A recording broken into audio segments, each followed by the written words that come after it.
welcome back to Dine with Njoki Dongo's channel. This is where we do family recipes that are friendly to do in our kitchen and enjoyable. And today, I want to show you how you can make your homemade pizza at a very customized way, in such a way that you'll make it healthier and better for your family. And I want to state here that when making pizza, the original ingredients are wheat. Then we need to have yeast. Oregano will have to be there. There are flavors, the oregano and basil, and water. But we have learned over the time how to do it in a more customized way according to our taste and preferences. And I'll start by making my dough, that is crust. I'll start by preparing our dough. This is 1 cup of wheat. I'm going to add my little yeast there to make sure that it is active. I'll give it some time. That was warm milk. If it forms bubbles, that is a clear indication that it's still viable. Then we're going to use our basil, as I had indicated. You have to have your cheese. You have to have I like thyme in my meals, so I'll do that. I use this paprika. I told you paprika will always be there in my meals, and cumin. These two and thyme, I'll use them when making my toppings. I'll have to first of all cook them. My toppings, I mean, I am a big fan of homemade sauce. I don't like buying tomato paste from the supermarkets, so I'll make them using my tomatoes, my 1 onion, my carrots, and my paprika. Then I'm going to bread them. Then I'll use that sauce to make my topping, and then I'll top it with my chicken broth and my 1 sausage chicken. Yeah, this egg, I'm going to use it while making my dough. I'm also going to use my sugar, salt, and margarine in making my dough. So you can see already there are some bubbles. That is a clear indication that our yeast is very okay. So I'm going to make a well here. Then I'm going to mix this with my solid ingredients, that is sugar, salt, and baking powder. I had added some little baking powder to my sugar and salt, so I'm going to mix it properly. Then I'm going to add my 2 tablespoons of margarine. You can use your vegetable oil, and you don't have to use milk. You can also use your water and salt and yeast only. I'm only doing this because I like being extra and to customize my meals according to our preference and taste in my family. So I'm going to mix this with margarine. Then I'm going to add our milk with yeast.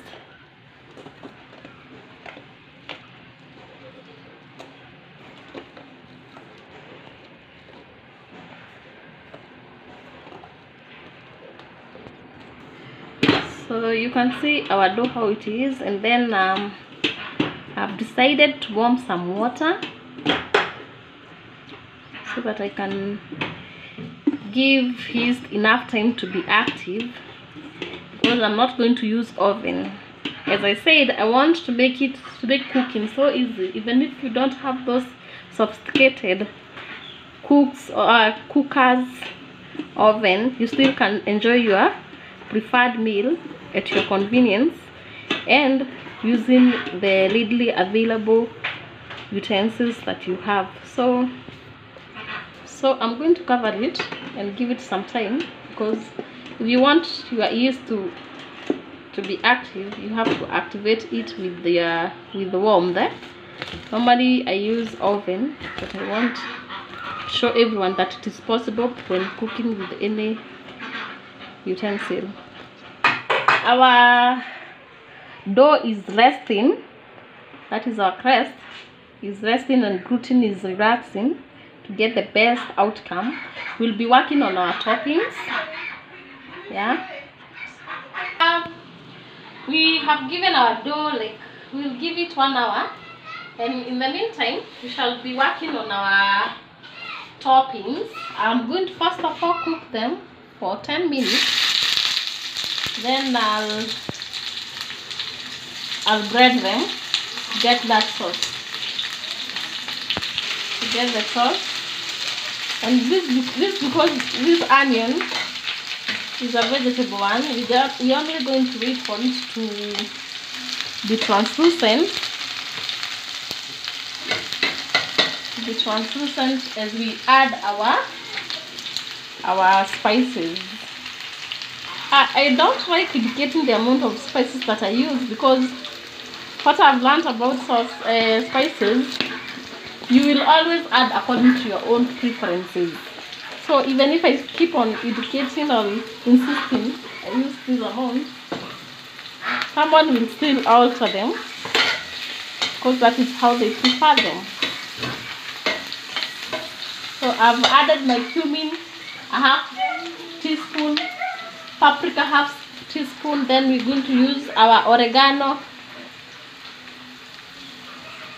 half teaspoon, our thyme, half teaspoon, our basil. These are 2 recipes.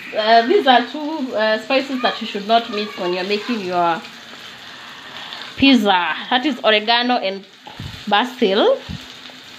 So I'm going to add basil.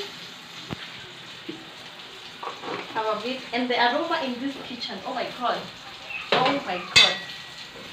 so beautiful. And then I'm going to add my other ingredients, that is tomatoes, my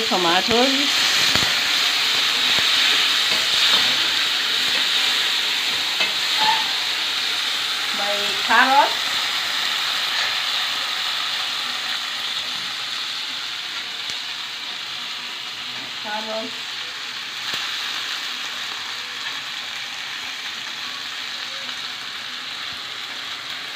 my green, yellow and red capsicum,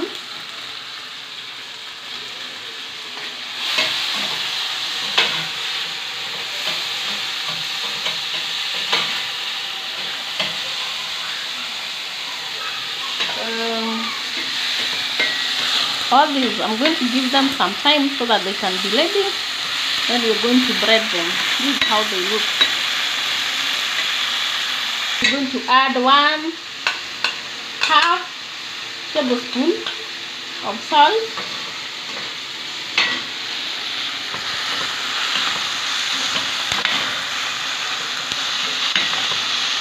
mix through very little water to boil them until the water is totally soaked, and then we're going to take them and blend them. So you can see our ingredients, our toppings are ready. These ones I'm going to use them to bread them. Then they're the ones that are going to be the sauce instead of tomato. I'm not a big fan of supermarket tomato paste. And then here I'll be cooking my 1 sausage, and my chicken.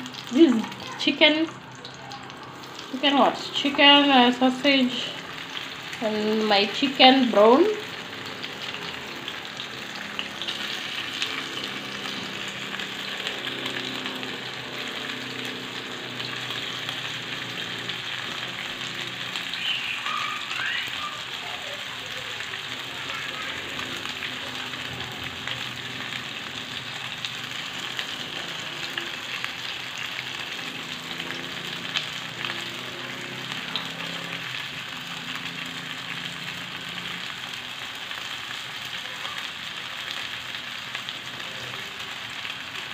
And then I remember, I think I told you that I'll be making ovenless pizza.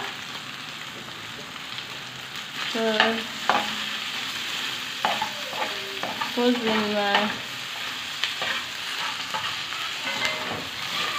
initially we want to include everyone in our cooking. Nobody will say, oh, I can't prepare pizza because I don't have an oven. No. You can use your hands. But you follow the right procedures that I've stipulated in my video.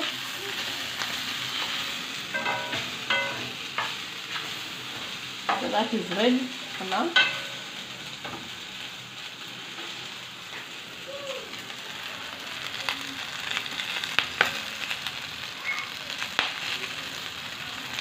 Yeah. So our dough is 1 hour. It is 1 hour later, and this is how our dough is looking like. Look at that. Look at that. Our sauce is here, looking fried. This is our cheese. This is our chicken brown, and this is our chicken sausage. This would be my filling: green, yellow, and red capsicums, and then very few leaves, coriander leaves, and then I have my vegetable oil that I'll use to smear at the edges, at the ends of crust. We're now doing our pizza using our pan, and when using this method of making pizza without oven, you should ensure that your pan is a non-stick and it does not make your chapati get burnt or your crust get burnt. Also, you have to be so patient with your dough. As I told you, you're supposed to be patient with your flour so that it will give you the best result. Always ensure that you make a good circle, not like mine. And so I'm going to put on my cooker, my stove, so that it can get cooked that side. Let's see whether it is ready.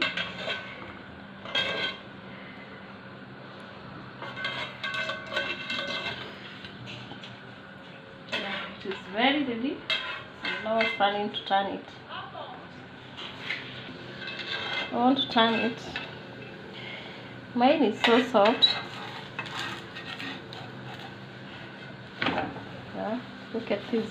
It's just like the way we make chapatis. Yeah, so I'm going to apply our sauce on it. And because my paste is so sweet, super sweet, I'm going to add a lot of it. I love it, and the children loved it too. So I'm going to use a lot of it.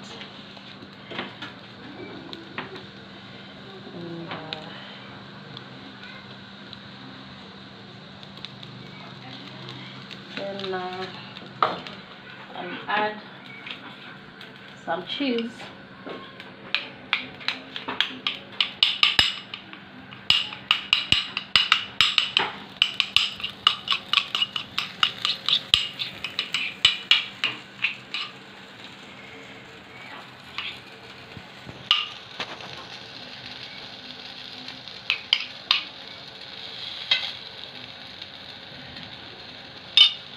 And then I'm going to add my toppings, chicken brown and chicken sausage.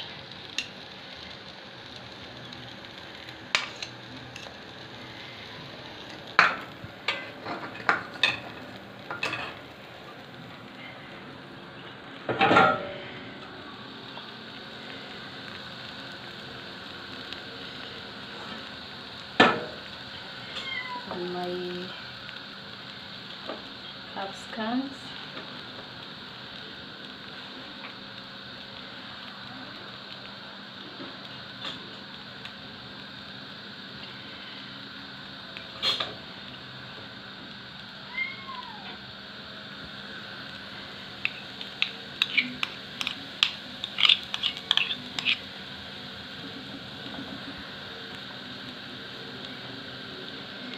Too bad that my cheese solidified after I grated it. That's why I'm really struggling to spread it. I'm going to try and use my fork to help me to spread.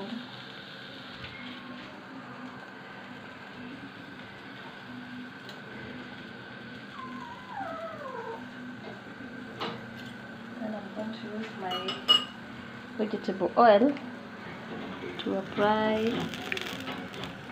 on my cluster to give it a good shine property.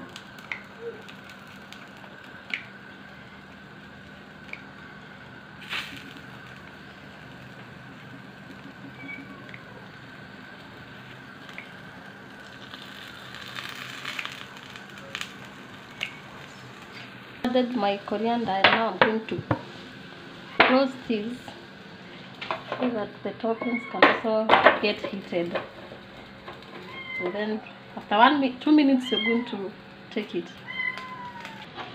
So our pizza is ready, and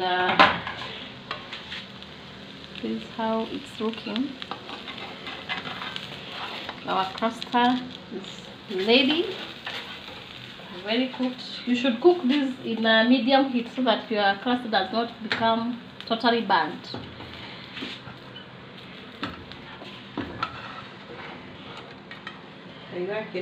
Press it on my tray, that way. Yeah.